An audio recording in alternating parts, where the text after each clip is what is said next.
Would you ever eat an entire box of donuts by yourself in one sitting? If that doesn't sound hard enough, try eating that entire box of donuts in the middle of a race. What I'm describing is the Krispy Kreme challenge, which is the craziest thing to do in Raleigh, and I was just crazy enough to do it. Raleigh is known as being a smaller city, and I've even heard the word boring tossed around for Raleigh, but I find that can't be further from the truth. In this video, I'm going to tell you all about the Krispy Kreme challenge, my tips for completing it successfully, and what I learned about myself and Raleigh in the process. Let's go. I'm Keith O'Hare, and I'm a realtor who helps buyers and sellers in the Raleigh-Durham market.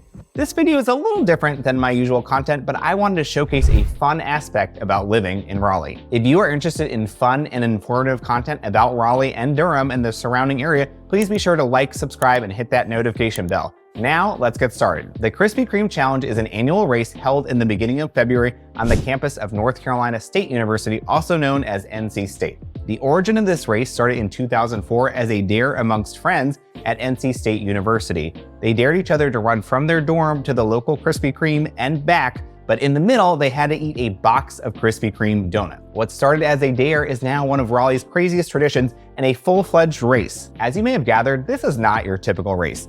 It's a 5-mile race where you run 2.5 miles, and in the middle, you eat a box of Krispy Kreme donuts. That's 12 donuts in the middle of the race, and then you have to run another 2.5 miles back to the finish line after having eaten all of those donuts right in the middle. But wait, it gets better. In order to successfully finish the Krispy Kreme challenge, you have to do all of that in under 1 hour, and you have to keep all those donuts down. So no vomiting, no puking in the middle of the race. You can't take 2 hours to do it. So all of that in under 1 hour and no vomiting. So why would anyone voluntarily sign up for this race? It sounds like torture. Believe me, when I crossed the finish line, I was asking myself this very question. But let me tell you why I decided to sign up. I signed up to do this race because I love a challenge, and it seemed like something cool and unique. It's something rare and only occurs in Raleigh, so I thought, why not give it a shot and give it a go? In fact, the Krispy Kreme challenge even made Denise Milan's the 200 races you must do before you die. So it is one of those cool bucket list items to say that you've done in life. Now that I've done it, I have bragging rights, and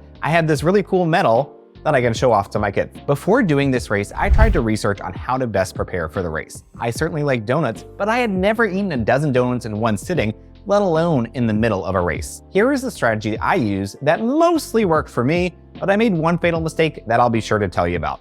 The first thing I did was dress appropriately. The race starts at 8 a.m. in early February, so it's cold. I wore a sweatshirt, hat, gloves, and pants in order to prepare. Some runners even had costumes, and some really intense dudes had no shirts on at all. But I wasn't going to freeze. I made sure to dress appropriately for the weather. When the race began, I knew I wanted to get a good time for the first 2.5 miles because I wasn't sure how long it would take me to eat all of those donuts. And I knew for sure that I would be slower for the last 2.5 miles after I had eaten all of those donuts. Fortunately, I was ahead of my planned pace when I got to the infamous donut station, so everything was going according to plan. I grabbed a box of Krispy Kreme donuts and a couple bottles of water and found a curb to get settled in on to implement my donut eating strategy. Before I tell you about that strategy, I think it is important to note that when you envision eating Krispy Kreme donuts, you may envision nice, warm donuts that are soft and almost melt in your mouth. These are not the donuts in this race. These donuts have been sitting out in the cold for who knows how long, probably hours. They're definitely not soft, and they're definitely not warm. So you have cold, frozen almost donuts that you are eating. Okay, now back to the donut eating strategy. From my prior research, I heard the donuts can get a bit gross with all of the glaze. So it was recommended bringing plastic gloves. So I pulled out my plastic gloves to handle the donuts, like I was a surgeon getting ready for operation. My research also led me to going with a donut stacking strategy, both to save on time and to actually be able to get all of those donuts down. What I did was stack 3 donuts on top of each other and smash them down like it was almost a donut burger. I would also pour some water on top and try and wipe off some of that glaze so it wasn't quite as much to digest. The first stack of 3 wasn't bad at all and actually went down pretty easy. The next stack of 3 was pretty manageable as well. I was halfway done and I was feeling pretty great. The next stack of 3, now that was a lot more challenging, but I was able to do it. However, at that point, I was really slowing down. I really struggled with that last stack of 3 donuts, and that's when I realized I made my almost fatal mistake.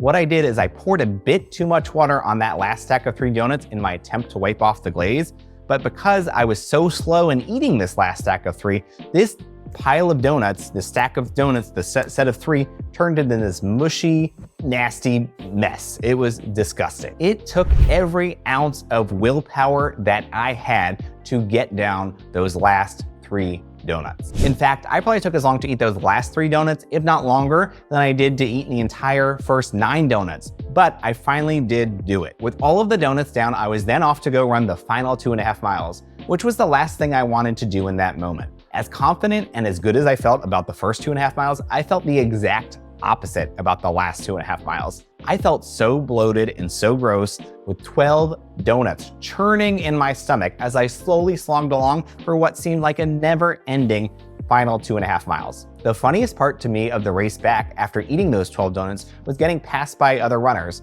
And I know that doesn't sound funny, but let me explain.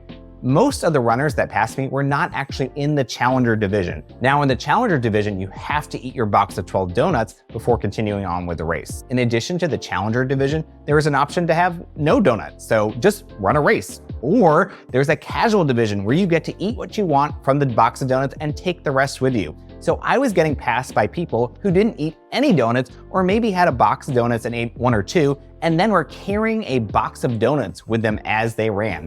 The last thing I wanted to see was another box of donuts as I was there slowly churning with a full stomach of 12 donuts. And let me tell you, I'll be honest, there was about a 50-50 chance I was on the verge of getting disqualified for a failure to keep the donuts down, let's say. Despite feeling miserable, I did make it across the finish line in under 1 hour and without getting disqualified.